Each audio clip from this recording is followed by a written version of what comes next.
Imagine working the night shift at a motel so isolated, even your phone barely gets a signal. Then a strange man arrives. No ID, just a thick wad of cash. And he hands you a list of rules. Rules like, if you hear a child crying, don't approach. And if someone screams for help, ignore it. First, you think it's a joke. Until the giggling starts. Until the shadows move. Until the rules become the only thing keeping you alive. Would you follow them? Or take your chances? I've been working the night shift at this old, run-down motel for a few months now.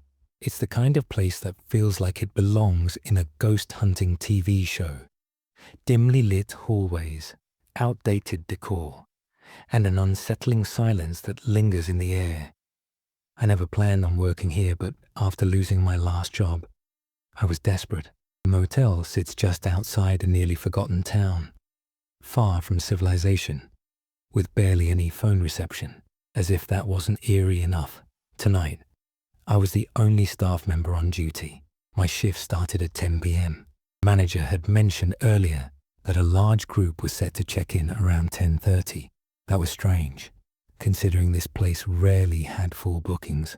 The motel wasn't big, and its rooms could only be accessed from the inside hallway. No outdoor entrances like those typical roadside motels. Something about the entire group reserving every room felt off. Trying to shake the unease, I busied myself at the front desk, preparing keycards and balancing the register. But deep down, I couldn't ignore the growing tension in my gut. By 10:30, I was on edge, waiting for the guests to arrive. But instead of a group, only one man walked in. He moved slowly, his footsteps eerily silent against the worn-out carpet. Dressed in an old-fashioned suit, his face was partly obscured by a wide-brimmed hat, but his eyes, dark and gleaming, seemed to hold something unsettling. Without a word, he placed a thick bundle of cash on the counter. "I'm here for the check-in," he said, his voice smooth, yet devoid of warmth. "You're with the group, right?" I asked, glancing toward the entrance, expecting others to follow, but the doors remained closed. "They'll arrive later," he replied, his lips curling into a strange grin. "I'll handle everything." Normally, we required IDs for all guests, but with cash payments, exceptions were often made, especially when business was this slow. I handed him the key to room 105, still uneasy. "When exactly will the others arrive?" "In due time," he said, turning toward the hallway. Then he paused. "Oh, one more thing. I need to give you some instructions.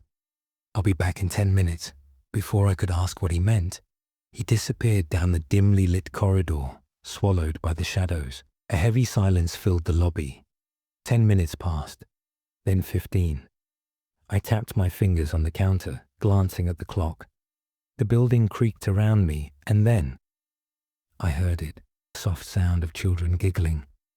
My heart pounded as I looked toward the entrance. But outside, the parking lot was empty. A chill ran down my spine. Maybe some guests had brought kids, but I knew better. Something was wrong. Then, out of nowhere, the man reappeared at the front desk. My breath caught. "Did I scare you?" he asked, smirking under the shadow of his hat. I forced a laugh. "Not really," I lied. He leaned in, his voice low. "Listen carefully. The group I'm with, they're different. There are rules you must follow tonight." He handed me a folded piece of paper. "Read it," he said, his grin widening before he turned and vanished once more. With trembling hands, I unfolded the paper. Neatly typed words sent ice through my veins. Guest rules for the night. 1. If you see any of us standing in the hallway, do not acknowledge us. We are there for a reason. It does not concern you. 2. If you hear a crying child in the lobby or hallway, do not approach. Simply turn around and hum softly to yourself until you're out of sight. 3. If multiple voices come from a single guest room, do not be alarmed. Speak only if a voice you recognize asks you a direct question. 4. Do not leave the front desk between 1:30 a.m. and 2 a.m. No matter what you hear, even if someone screams for help. My breath hitched. I checked the clock. It was just past midnight. More rules remained, but I couldn't bring myself to read them. My mind reeled. This had to be some sick joke. I just had to get through the night. Then the footsteps returned. Slow, deliberate, growing louder. They stopped just at the edge of my sight. I held my breath, dreading what I might see next. I muttered under my breath, my heart pounding as an icy chill crept up my spine. Bracing myself, I watched as a figure emerged from the dim hallway. He was tall, unnaturally so, his limbs too long, his movements stiff and unnatural, like a puppet on invisible strings. The cloth or mask obscured most of his face, but even without seeing his features, I could feel his gaze on me. He took slow, deliberate steps toward me, his head tilting slightly as if studying my every move. My muscles locked in place. "Can I help you?" I asked, my voice barely steady. He didn't answer. Instead, a strange buzzing sound filled the air, growing louder, drilling into my skull. My eyes darted down to the desk, searching for a distraction. And there it was, the list of rules. Rule 5. If a guest stares at you for more than 5 seconds, close your eyes and count to 5. When you open them, they should be gone. Buzzing became unbearable. My pulse roared in my ears. I squeezed my eyes shut. 1, 2, 3. Every second stretched painfully long. 4, 5. Silence. I opened my eyes. The lobby was empty. My breath came in shaky gasps as I leaned against the desk for support. The clock read 1 a.m. 30 minutes until Rule 4 came into play. My hands trembled as I picked up the list again. More rules, more warnings. My stomach twisted as I read on. But before I could fully process them, a rustling sound caught my attention. A small figure stood at the edge of my vision. A child, their face hidden under a dark hood. In their tiny hand, they held a piece of paper. My blood ran cold. Rule 7 flashed in my mind. If a child guest offers you a drawing, accept it with a smile. Swallowing my fear, I forced a weak grin. "Thank you," I whispered, reaching out. The drawing sent a shiver down my spine. A faceless man, featureless and hollow. My chest tightened. Suddenly the child snapped their head up, the hood slipping back. No eyes, no mouth, just smooth, empty skin. I stumbled backward, my chair crashing behind me. But when I dared to look up again, the child was gone. My instinct screamed at me to run, to leave this place and never look back. But before I could move, I saw him, the man from before, standing in the middle of the lobby, his grin stretched wider than before. "Going somewhere?" he asked, his voice thick with amusement. I had no answer. My throat was dry, my body frozen. His head tilted, eyes gleaming with something unreadable. "You should know," he continued, voice dropping to a whisper. "Under no circumstances should you leave this motel before sunrise. You may find yourself unable to return." A cold dread settled in my gut. Return from where?